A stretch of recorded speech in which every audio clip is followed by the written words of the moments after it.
ወልቃይት ላይ ቀይ መስመሩ ተጣሰ። የፊንቴክ ክስ አስደንጋጭ መረጃ። ትራምፕ ተቆጡ፣ ኢራን አሾፈች። ወልቃይት ላይ የጦርነት ነጋሪት ተጎሰመ። ለወራት ሲጠበቅ የነበረው ፍንዳታ ዛሬ ምሽት በአባሻው እርሻ ላይ ፈንድቷል። የህወሓት አርሚ 7 ታጣቂዎች የጋራ ወታደራዊ ካምፑን በቁጥጥር ስር መዋላቸውን ተከትሎ የተከዜ ዘብ ከበባውን ለመስበር የከፈተው ተኩስ ቀጠናውን ወደ ለየለት ጦርነት ቀይሮታል። አሁን ወልቃይትና ተከዜ መስመር ላይ ምን እየተካሄደ ነው? ዝርዝሩን በቀዳሚነት እናስደምጣችኋለን። በአርቲስቶቹ የክስ መዝገብ ላይ አዲስ መረጃ ወጣ። በአገር አቀፍ ደረጃ ከፍተኛ ትኩረት የሳበውና በሚሊዮኖች የሚቆጠር ገንዘብ ተጭበርብሮበታል የተባለው የፊንቴክ ኢንቨስትመንት መዝገብ ዛሬ ያልተጠበቀ ውሳኔ አስተናግዷል። በእስር ላይ የሚገኙት ታዋቂ አርቲስቶችና ተጽዕኖ ፈጣሪዎች የዋስትና መብታቸው እንዲከበር ያቀረቡት ጥያቄ በከፍተኛው ፍርድ ቤት ውድቅ ተደርጓል። ይህም ሌላኛው አበይት ጉዳያችን ነው። ከውጭ ዜና የመካከለኛው ምስራቅ ውጥረት ወደ አዲስ ምዕራፍ ተሸጋግሯል። ፕሬዝዳንት ዶናልድ ትራምፕ ኢራን ካልተመለሰች ትደመሰሳለች የሚል እጅግ አስፈሪ ማስጠንቀቂያ ቢሰጡም ቴህራን ግን ያልተጠበቀ የፌዝ ምላሽ በመስጠት ዓለምን አስገርማለች። ቁልፉ ጠፍቶብናል የሚለው የኢራን ዲፕሎማቶች መልስና ውድቅ የተደረገው የተኩስ አቁም ስምምነት ቀጠናውን ወደ የከፋ ጦርነት እያፋጠነው ይገኛል። ዝርዝር ዘገባውን ይዘናል። አብራችሁን ቆዩ። ሰላም ውድ ቤተሰቦች እንደምናላችሁ። ይህ ዜና ላፍታ ነው። ቪዲዮውን ላይክ በማድረግ ይጀምሩ እያልን ወደ ዝርዝር ዜናዎች አለፍን። ወልቃይት ላይ ምድር ተናወጠች። ህወሓት ስትራቴጂካዊውን ካምፕ ተቆጣጠረ። የተከዜ ዘብ ከበባውን ለመስበር እሳት እያዘነበ ነው። የጥበቃው ሰዓት አብቅቷል። ወልቃይት ላይ ነገሮች ከቁጥጥር ውጭ ሆነዋል። በኢትዮጵያ እጅግ ስሱና የጦርነት ቀጠና በሆነው የወልቃይት ጠገዴ ሰቲት ሁመራ ዞን ከሰዓታት በፊት እጅግ አስደንጋጭና ቀጠናውን ወደ ለየለት ጦርነት ሊከት የሚችል ግጭት መቀስቀሱ ተሰማ። ለወራት ታፍኖ የቆየው የድንበር አካባቢ ትኩሳት ዛሬ ምሽቱን ጥርሱን አውጥቶ አሳይቷል። በወልቃይት አቅራቢያ በምትገኘው ስትራቴጂካዊቷ ሸረሪና በተባለ ስፍራ በህወሓት ታጣቂዎችና የአካባቢውን ሰላም በሚጠብቀው የተከዜ ዘብ መካከል በደረሰ ከፍተኛ የተኩስ ልውውጥ አካባቢው በከባድ መሳሪያ ድምጽ እየተናወጠ ይገኛል። የግጭቱ መነሻ እጅግ አነጋጋሪ በሆነ መልኩ ስትራቴጂካዊ የአባሻው እርሻ ወታደራዊ ካምፕ ላይ ያተኮረ ነው።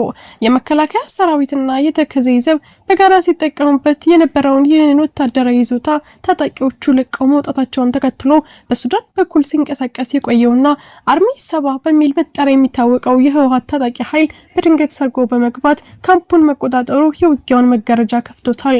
ይህ ድርጊት የተከዜ ዘብን ቁጣ የቀሰቀሰ ሲሆን ካምፑን ለማስለቀቅና ከበባውን ለመስበር የተከፈተው የተኩስ እሳት ለሰዓታት የቀጠለ ከባድ ውጊያ እንዲቀሰቀስ ምክንያት ሆኗል። በአካባቢው የሚገኙ የአይን እማኞች እንደገለጹት ውጊያው እጅግ አስፈሪና የቀጠናውን ሰላም ሙሉ በሙሉ አደጋ ላይ የጣለ ነው።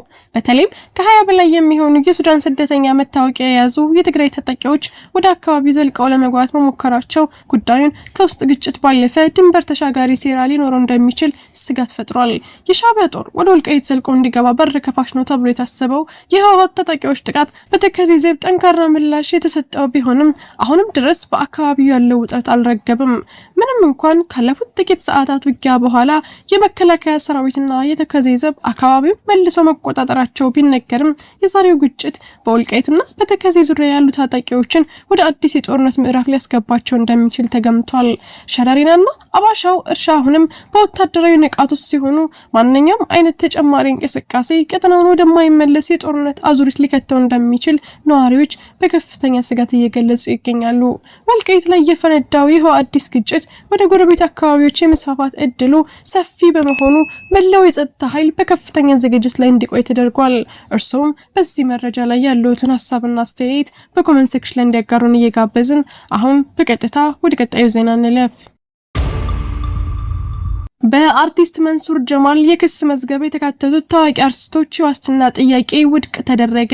በመላው ኢትዮጵያውያን ዘንድ ከፍተኛ መነጋገሪያ ሆኖ የቀጠለውና ከታዋቂው የቲክቶክ ኮከብ መንሱር ጀማል ጋር በተያያዘ የተከፈተው የፊንቴክ ኢንቨስትመንት ማጭበርበር ወንጀል ምርመራ ዛሬ አዲስና ያልተጠበቀ መታጠፊያ ላይ ደርሷል።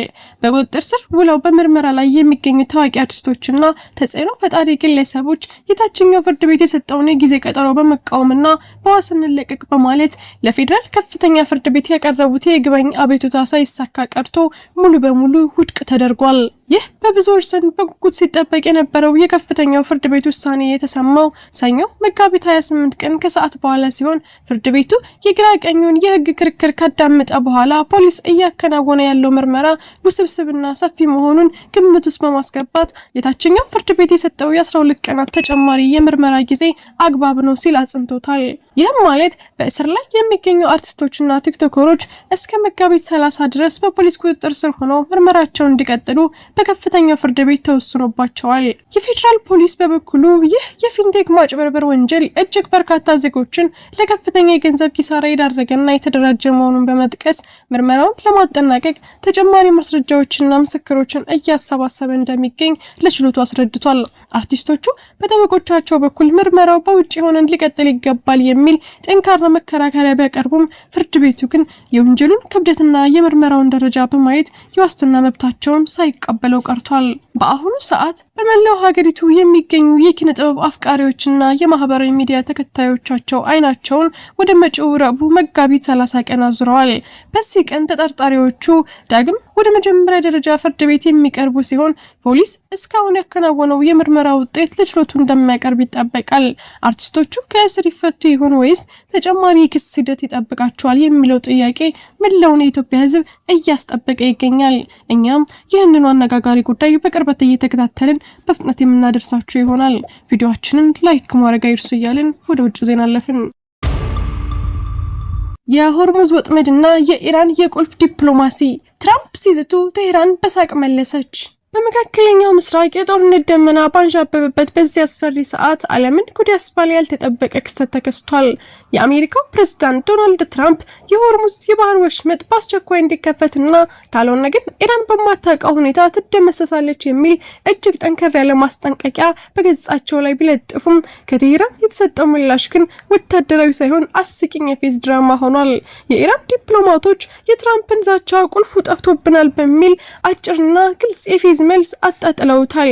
በተለይም በዚምባብዌ የሚገኘው የኢራን ኤምባሲ ቁልፉ ጠፍቶብናል ሲል፣ በደቡብ አፍሪካ የሚገኘው ደግሞ ቁልፉ ያለው አበባ ማስቀመጫው ስር ነው፣ ለወዳጅ ብቻ ይከፈታል የሚል ትንኮሳ የታከለበት ምላሽ በመስጠት የዲፕሎማሲው መድረክ ወደ ኢንተርኔት መሳለቂያነት ቀይረውታል።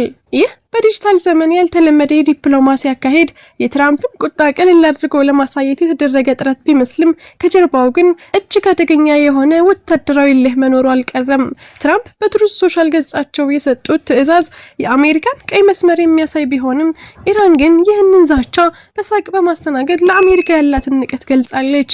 ይህ የቁልፍ ጨዋታ በማህበራዊ ሚዲያ ላይ በከፍተኛ ሁኔታ እየተቀባበለ ሲሆን በሆርሙዝ የባህር ወሽመጥ ላይ የተጋረጠው የነዳጅና የንግድ መስመር መዘጋት ስጋት ግን አሁንም እንደቀጠለ ነው። በሌላ በኩል ከዚሁ የዲፕሎማሲ ፍጥጫ ጎን ለጎን የቀረበው የተኩስ አቁም ሙከራ በአሳዛኝ ሁኔታ ውድቅ ሆኗል። በግብጽ በፓኪስታንና በቱርክ አማካኝነት ተረቆ የቀረበው የ48 ቀናት የተኩስ አቁም የሰላም እቅድ በቴህራን በኩል ተቀባይነት አላገኘም። የኢራን መንግስት አጭር ጊዜ የሚቆይ የተኩስ አቁም ፋይዳ የለውም በሚል የቀረበለትን ጥያቄ ወደ ጎን በማለት ለግጭቱ ዘላቂ መፍትሄና አስተማማኝ ዋስትና ካልተገኘ በቀር ጦርነቱ እንደማታቆም በይፋ አስታውቃለች። ይህ የቴህራን ውሳኔ ቀጠናውን ወደማያልቅ ጦርነትና ወደ ወታደራዊ ግጭት ሊገፋው ይችላል ተብሎ ተሰግቷል። ትራምፕ ለዚህ ግትርነት ምን አይነት ተግባራዊ ምላሽ ይሰጡ ይሆን? የሆርሙዝ ወጥመድስ መቼ ይከፈታል? መላው ዓለም በከፍተኛ ስጋት የዋይት ሀውስን ቀጣይ እርምጃ እየተጠባበቀ ነው። ውድ የዜና ላፍታ ቤተሰቦች የሰዓቱ መረጃዎቻችን ያዳመጣችሁትን ይመስል ነበር። ስለተከታተላችሁን እያመሰገንን ቻናላችንን ሰብስክራይብ በማድረግ ቤተሰብ እንድትሆኑ እየጋበዝን በዚሁ ተሰናበትን። ጤና ይስጥልን።